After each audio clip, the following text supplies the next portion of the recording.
All right, guys, we're bringing you back for the final leg of the return trip, and I thought I would talk a little bit about the tires and some of my new findings with the tires. And like I was saying, I don't know if I said, let's just say I don't know what I said. But I had a horrible time with them the first time out. I had them aired up to, let's see here, what was it, 12 pounds of air. And I had a little bit of preload on the shocks. I think I had the rear set at 2 and the front set at 1. And I got on the forums after just getting the snot beat out of me. Like this machine rode like a wagon. It was terrible. I came home with a pulled muscle in my back that's still kind of bothering me.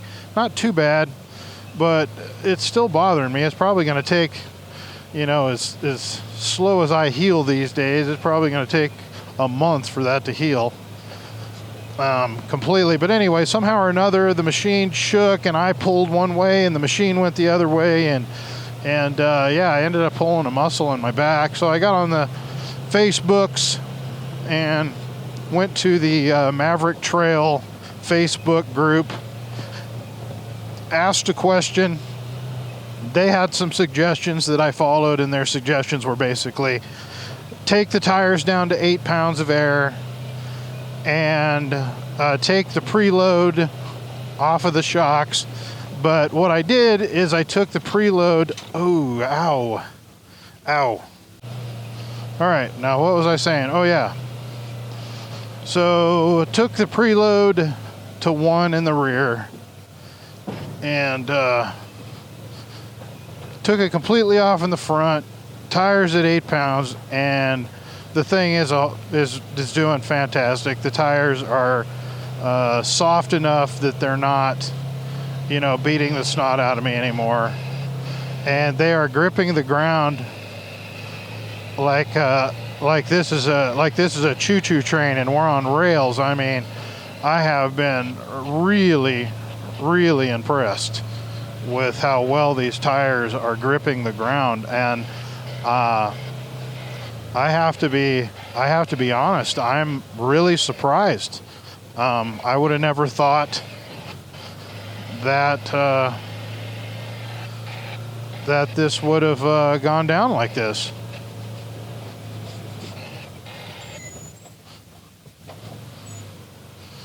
It's just been really surprising. I just didn't think tires like this would perform as well as everybody says they do, and turns out I was wrong.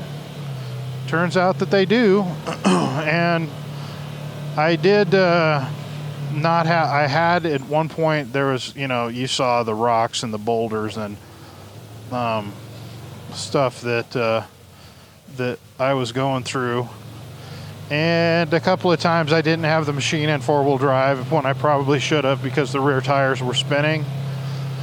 And they do have a couple of, what they call chunking, where you get little pieces of the tread, chunk off. And that's what happened in a couple of spots on the rear tire. So that's what I've got to report as of now. It's nothing major, just little small pieces of the tire around the edges got took off. Holy crap, what in the world are we doing here, I wonder? Okay, so let's figure this out here. I have to go low range, and we're gonna go back and forth here, I guess.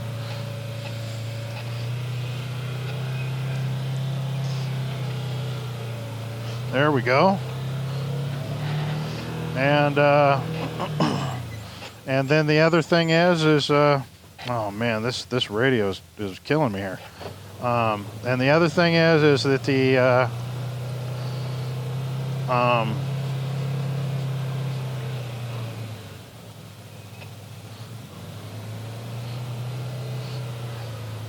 the sway bar situation the sway bar situation is working beautifully.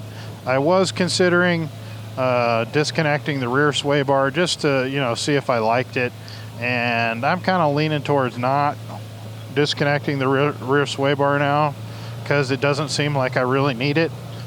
The rear sway bar doesn't seem to be giving me any kind of problem like the front sway bar did. And like I said, I don't drive fast, so that's not going to be a problem for me. But it articulates, and it keeps the tires on the ground at more extreme angles.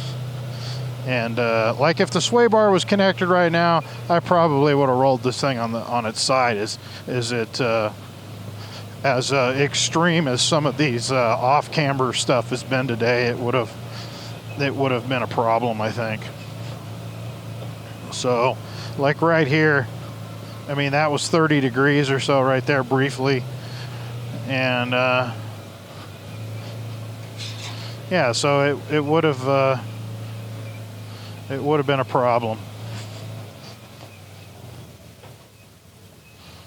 So I'm happy with the sway bar being disconnected, I guess is what my point is. Real super happy with it like that, and I'm going to leave it. And if you have a Maverick trail, I guess that's kind of, you're going to have to make that decision yourself for the type of riding that you do. And if you want to try it, you can always just disconnect the links and kind of tie up the sway bar out of the way kind of situation, is always an option.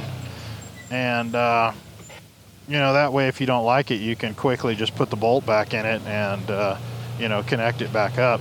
And I can kind of do that with the rear too if I want to just try it. I'm just concerned that might just be just a little bit too much body roll.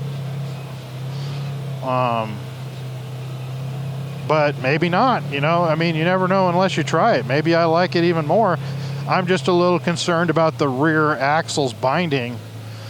I know that some people have reported the rear axles binding, when you put like lift kits on it and stuff. So that would be the kind of the same thing. You would have more downward travel, and so it would be the same kind of situation. And if I don't really see a need for it, then why do it? Ooh, boy, this is hairy looking.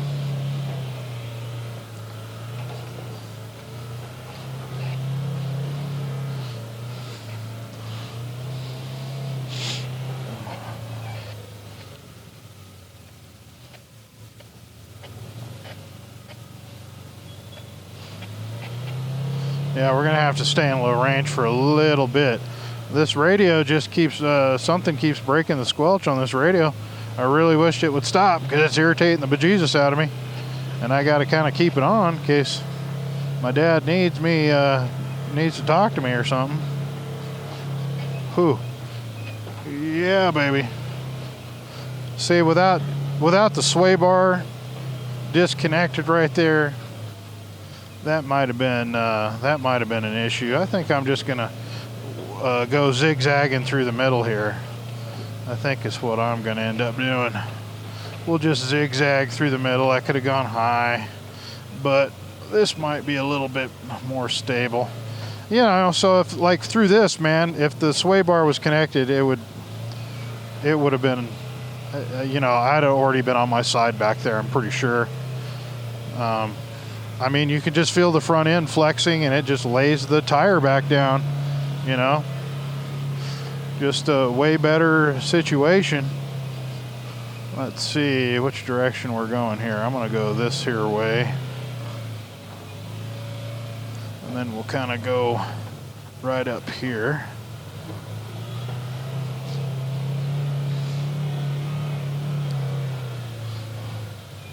See how my dad's doing back there. Looks like he's doing pretty good. We're gonna stay in low range because I'm pretty sure we're just gonna be flipping right back to it real soon. This section here is very slow and technical, so might as well just stay in low range.